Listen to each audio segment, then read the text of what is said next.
dark for up to 20 hours a day. During the summer, it can be daylight for up to 24 hours a day, so you can't sleep. One of the national dishes is rotting shark. They eat herring for breakfast, and it's ridiculously windy. Why would you come to Iceland? Well, you don't get these everywhere in the world. Like Madagascar, Iceland is totally different from anywhere else on the globe. They've both got their own unique landscapes. Here it's harsh volcanic mountains, glaciers and geysers. They both have friendly, if eccentric, people. But whereas Madagascar is over 6,000 miles away, Iceland's just around the corner. You can take a 3-hour flight to what seems like a different planet. You fly into Reykjavík, Iceland's capital, and where over half the population live. This isn't saying much, though, because Iceland is almost as large as England, but has a population of just 300,000, about the same size as Wolverhampton. It's the most sparsely populated country in Europe. It might put a hole in your savings, but I can assure you, Iceland is going to be a lot of fun. I'm using Reykjavík as my base and exploring the surrounding area with my Viking guide Ragnar. This day trip costs about £50 and is known as the Golden Circle. We're heading towards the geysers, 2.5 hours inland from Reykjavík, but there's loads to see along the way. You just stop at the side of the road and you get a view like this. You don't drive far out of Reykjavík before you really are in provincial Iceland. And on the side of the road, I got to meet some real locals. So these are as pure as you can get? Yes, it's the same breed of horses, cows and sheep from the settlement. Horses have always been really important to Icelanders, used in farming and transport since they settled 1,200 years ago. After the 10th century, there was a ban on importing horses to prevent equine diseases coming to Iceland, so they really are an ancient breed. No crossbreeding has happened at all? No, not for the last 1,000 years. So they're almost as pure as you Vikings? Yes, yeah, definitely. Would now be a good time to ask you about the horse meat that I've heard about in Iceland. It's delicious. It's delicious. It's delicious. It's not these, though. Not tonight. Oh no, it is these. We eat the horse meat, and that is very similar to beef, but it is softer. Oh. What are you? How could you eat? Well, okay. How could Horses for courses. Okay. Okay, so you eat rotten shark. Yes. You eat sheep's testicles. Yes. You eat singed ram's heads. Yes. And you eat horses. Yes. You are a Viking. Yes. We're just on the outskirts of Hafnarfjörður, and according to Ragnar, this is the kingdom of the hidden people. The hidden people are elves and spirits who live in rocky outcrops like this one, and 8 out of 10 Icelanders believe in them. Really. And you believe in them as well? Yes, I do. Why? Are you a bit bonkers? It must be all the daylight and all the darkness. No. I have had experience of the hidden people and the ghosts in the past. But I used to think I could fly as well when I was about 7. Yeah, okay. But you look scary now. Yeah, I'm scared of you now.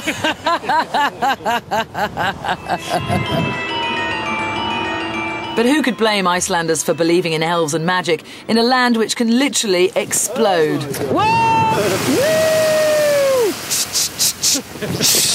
Geyser here near Gullfoss is the oldest known geyser in the world, and it gave its name to all the others. It used to explode 60 metres in the air, but it's been dormant for a while now. Nearby Strokka, however, still erupts all the time. She's teasing us! It's the only remaining geyser of note in Iceland and explodes to heights of around 20 metres, which is still pretty impressive.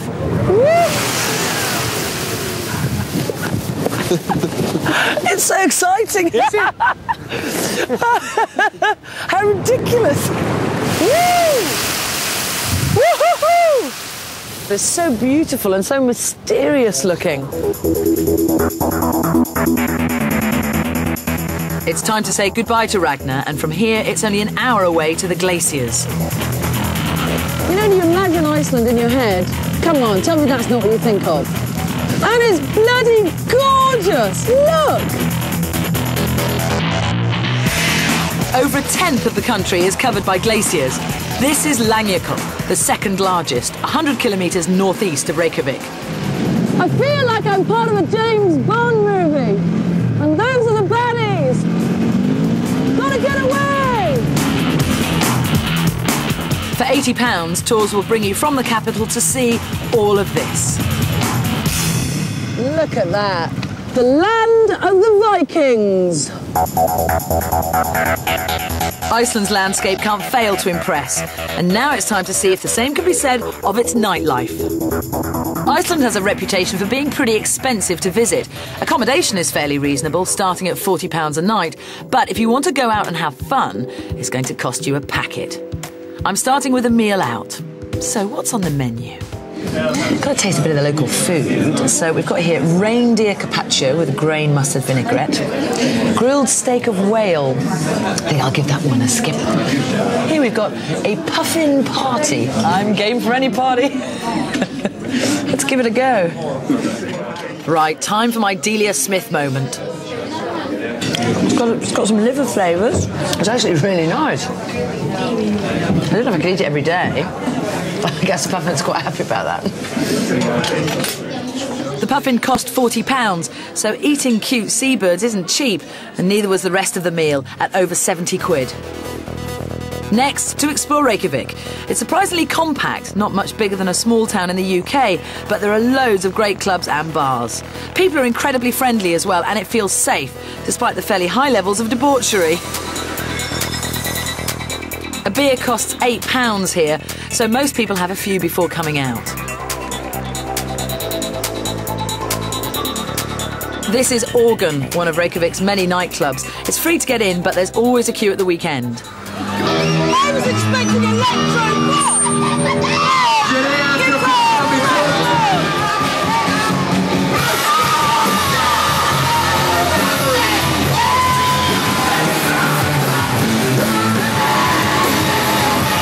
Reykjavik's music scene is famously diverse and vibrant. Music is important to these Vikings, and they're all a bit mad. But they're very friendly. This is my first night in Reykjavik, and I'm just captivated by the energy of everybody. If you go one party one night and you have a great time with people, the night after they are very good friends of you. Yeah. If you want them to go home and say, I really like Iceland. You must come back. Yeah, usually they do. Can I be your friend now? Of course. I can come back, I've got a phone number. Woo! I'm pleased once. He's spoken for, it's fine. Put it this way, these Icelanders know how to party. What's really nice actually about a venue like that is the complete mix of people in there. You've got grunge, you've got punk, you've got electro house, you've got thrasher guitar, everything, all mixed, and everybody just loving it. Lots of headbanging as well. My final day, and I've heard that the people here have found another superb way to enjoy their volcanic landscape. The place to go is the power station, of course, with a spa though. Just 45 minutes outside of Reykjavik is the famous Blue Lagoon. Well, I can honestly say I've never bathed in the overspill of a geothermal energy plant before. Very cold out here. The water comes from 2,000 metres underground and the heat's used to power Reykjavik. But it's also fantastic to wallow in. 99% of Iceland's electricity is made by renewable energy sources like this, and there's so much geothermal energy in Reykjavik that even the pavements and the roads in the city centre are heated, which is just as well considering how cold it can get in the winter. Ingi Gunnar Olofsson is the manager here, and he's got a family connection to the Blue Lagoon as well. Who came up with this idea? Well, the first frequent bather he's actually related to me. Really? Yes, and it was in, about 1980. He had this terrible condition of the skin called psoriasis. Yes. He tried everything for it, and nothing seemed to work. So he asked the foreman at the plant if he could come and bathe in the water, which he did, and he noticed the immediate effects on the symptoms. And after frequent bathing, about 3 to 4 weeks, all the symptoms were almost faded away. So that's how it began, and now the Icelandic healthcare system runs a clinic here, and people from all over the world come here for treatment. Gosh, back to your ancestors. Yeah. Clever lot, you Vikings. Blue Lagoon silica mud mask. Silica mud is one of Blue Lagoon's active ingredients. It exfoliates and cleanses, leaving the skin soft and revitalised. Apply and leave on the skin for 5 to 10 minutes and then rinse off. Give it a go. The thing is, because Iceland has been geographically isolated for so many centuries, it really is quite unique. And the people are quite unique, and the place is beautiful but surreal. And this just typifies it, really. A geothermal spring, the byproduct of an energy plant.